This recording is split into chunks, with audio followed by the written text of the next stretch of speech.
Assalamualaikum warahmatullahi wabarakatuh. Perkenalkan kami dari kelompok 3 akan membahas tentang administrasi personal pendidikan.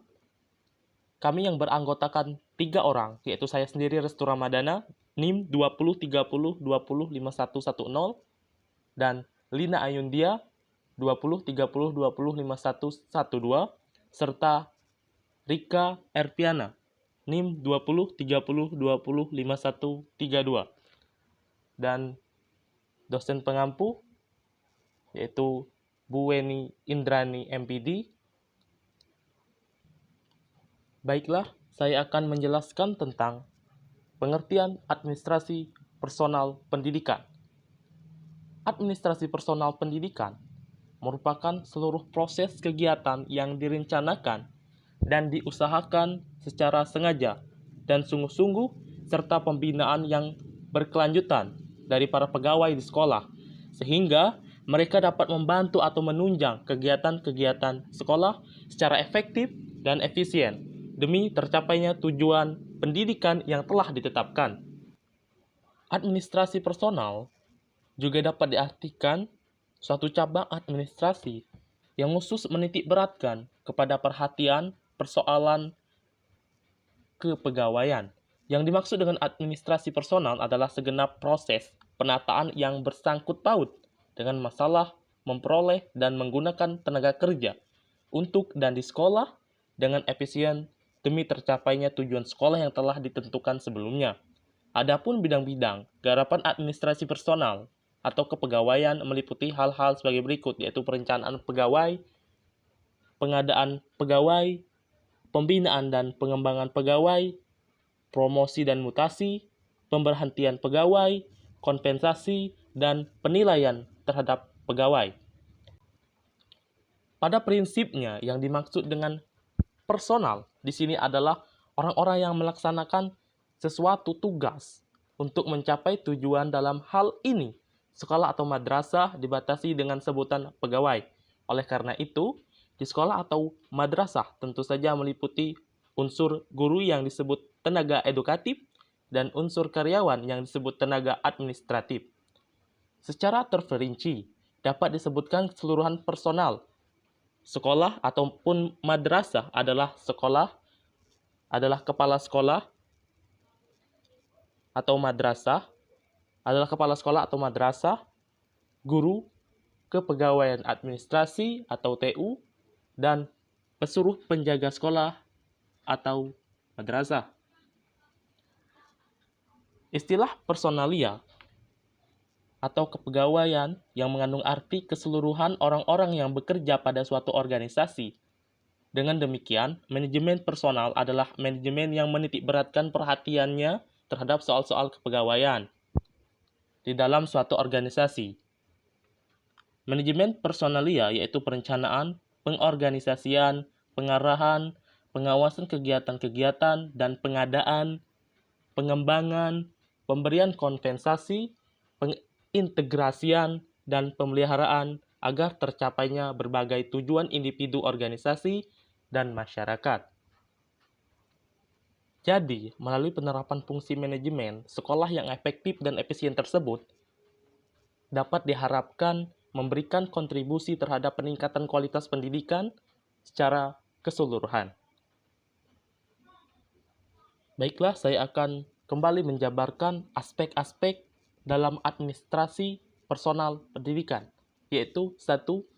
Pendayagunaan personal, yang mana setiap kepala sekolah berkewajiban mendayagunakan personal yang ada dan yang akan diadakan bagi terwujudnya volume bahan kerja baik yang bersifat kurikuler dan berbagai kegiatan administratif di luar realisasi kurikulum. Untuk itu diperlukan usaha menyusun perencanaan personal berdasarkan beban kerja sekolah yang disesuaikan dengan kebutuhan, apakah bersifat kuantitatif ataupun kualitatif. 2. Peningkatan kemampuan personal sekolah. Seorang kepala sekolah harus memandang bahwa kemampuan setiap personil di lingkungannya selalu dapat ditingkatkan. Dengan demikian, berarti kemampuan kerja yang tampak sehari-hari pada guru dan pegawai administrasi harus dipandang sebagai kemampuan sementara, bukan kemampuan maksimum dari mereka. Yang ketiga, pembinaan motivasi dan pembinaan moral kerja. Setiap personil di sekolah dapat melaksanakan pekerjaannya sebagai perbuatan yang dilakukan secara sadar, didorong oleh motif tertentu yang dapat bersifat objektif dan subjektif. Sehubungan dengan itu, dapat diartikan sebagai kehendak, keinginan, atau dorongan yang menyebabkan seorang berbuat sesuatu yang secara sadar untuk meningkatkan moral kerjanya. Kepala sekolah harus juga menciptakan kondisi kerja, di antaranya yaitu yang pertama yaitu kepemimpinan manajemen yang diterima. Yang kedua, disiplin dan pengawasan secara intensif. Yang ketiga, adanya relasi. Dan yang terakhir, kesejahteraan kerja. Baiklah, materi selanjutnya akan dilanjutkan oleh teman saya. Saya Lina Ayudia dengan NIM 20302051112. Saya akan menjelaskan mengenai urgensi administrasi personal pendidikan serta tugas administrasi personal pendidikan. Urgensi administrasi personal pendidikan. Administrasi merupakan keniscayaan dalam dunia manajemen. Tingkat efektivitas efisiensi administrasi pendidikan sangat ditopang oleh peran serta atau urgensi administrasi kepegawaian, perlengkapan, tata usaha, dan humas dalam administrasi pendidikan. Administrasi kepegawaian berbicara tentang rekrutmen pegawai, promosi, penggajian hingga pensiun, sedangkan administrasi perlengkapan membicarakan hal ihwal sarana dan prasarana atau fasilitas yang memadai. Adapun tata usaha membahas tentang penerimaan siswa baru hingga lulus dan alumninya. Administrasi pendidikan dapat dikatakan baik jika semua unsur dan fungsi manajemen dapat dioptimalkan kinerjanya secara efisien dan efektif, serta dilaksanakan dengan cara koordinasi, integrasi, dan sinkronisasi. Dengan adanya administrasi pendidikan yang baik akan mendukung bagi eksistensi suatu institusi pendidikan. Tugas administrasi personal pendidikan. 1. Peranan guru dalam administrasi personal pendidikan. Di antaranya, 1. Dapat memberi masukan tentang keadaan personal yang ada dan kebutuhan personal yang akan datang. Yang kedua, berperan aktif sesuai dengan fungsinya sehingga ia mendapatkan pelayanan seperti yang diharapkan dan tujuan organisasi atau sekolah dapat dicapai secara optimal. Dan yang ketiga, guru dituntut untuk memahami aturan-aturan kepegawaian yang berlaku dan terkait dengannya serta berusaha dengan melaksanakannya secara konsisten dan penuh tanggung jawab. Kemudian, yang kedua, peranan komite sekolah. Pada pasal 1 ayat 25 dalam Undang-Undang Nomor 20 Tahun 2003 tentang Sisdiknas, komite sekolah atau madrasah adalah lembaga mandiri yang beranggotakan orang tua atau wali peserta didik, komunitas sekolah, serta tokoh masyarakat yang peduli pendidikan. Pada pasal 38 ayat 2, kurikulum pendidikan dasar dan menengah dikembangkan sesuai dengan relevansinya oleh setiap kelompok atau satuan pendidikan dan komite sekolah atau madrasah di bawah koordinasi Dinas Pendidikan Dasar dan Provinsi untuk Pendidikan Menengah. Dari pasal tersebut dapat dijelaskan bahwa tugas komite sekolah adalah mengembangkan kurikulum sesuai dengan kebutuhan yang ada. Kemudian yang ketiga, peranan kepala sekolah.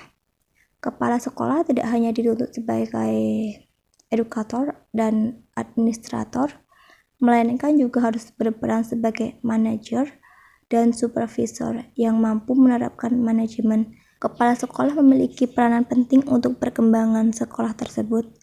Kepala sekolah juga bertanggung jawab atas jalannya lembaga sekolah dan kegiatan dalam sekolah.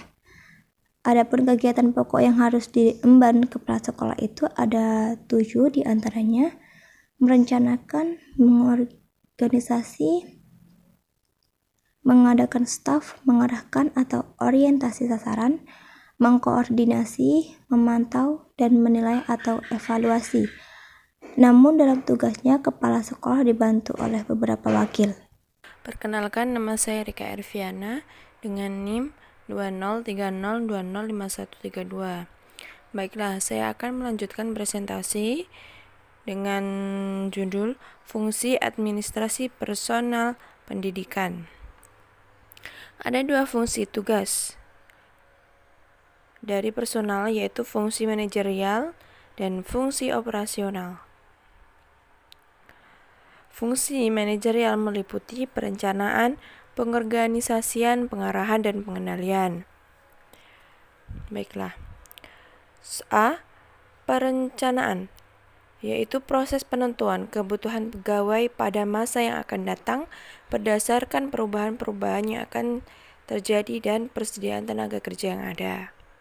Yang kedua yaitu pengorganisasian, yaitu alat untuk mencapai tujuan manajer personalia, menyusun suatu organisasi dengan merancang struktur hubungan antara pekerjaan, personalia, dan faktor-faktor fisik.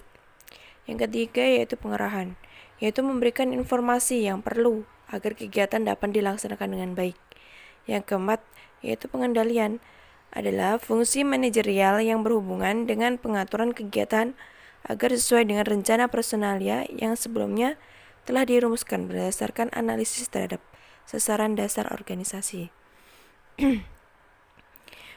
Yang kedua yaitu fungsi operasional yang meliputi pengadaan, pengembangan, kompensasi, pengintegrasian, pemeliharaan, dan pemutus hubungan kerja. Yang pertama yaitu pengadaan tenaga kerja. Fungsi operasional dari manajemen personalia adalah berupa usaha untuk memperoleh jenis dan jumlah tepat dan personalia yang diperlukan untuk menyelesaikan sasaran organisasi. Yang kedua yaitu pengembangan. Pengembangan merupakan peningkatan keterampilan melalui pelatihan yang perlu untuk prestasi kerja yang tepat. Yang ketiga yaitu integrasi. Integrasi merupakan usaha untuk menghasilkan suatu rekonsiliasi atau kecocokan yang layak atas kepentingan-kepentingan perorangan. Yang kelima, yaitu pemeliharaan. Pemeliharaan merupakan usaha untuk mengabadikan angkatan kerja yang mempunyai kemauan, dan mampu untuk bekerja. Yang terakhir yaitu pemutus hubungan kerja. Jika fungsi pertama manajemen personalia adalah untuk mendapatkan karyawan, logis bahwa fungsi terakhir adalah memutuskan hubungan kerja dan mengembalikan orang-orang tersebut kepada masyarakat. Selanjutnya yaitu tujuan administrasi personal. Seperti disebutkan dalam definisi di atas, tujuan yang telah ditentukan ini tidak lain ialah tujuan lembaga atau badan usaha. Tujuan ini berupa suatu hasil produk ataupun produksi.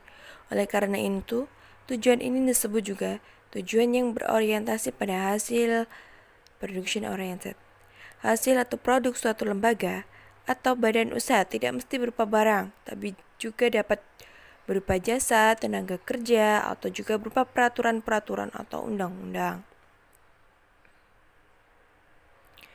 Dengan demikian, tujuan administrasi personal ialah mendayagunakan tenaga pekerja atau pegawai secara efektif dan efisien untuk mencapai hasil yang maksimal dengan disertai pemeliharaan yang sebaik-baiknya hingga timbul rasa bahagia dan sejahtera pada mereka. Mungkin cukup sekian yang dapat saya sampaikan. Terima kasih. Wassalamualaikum warahmatullahi wabarakatuh.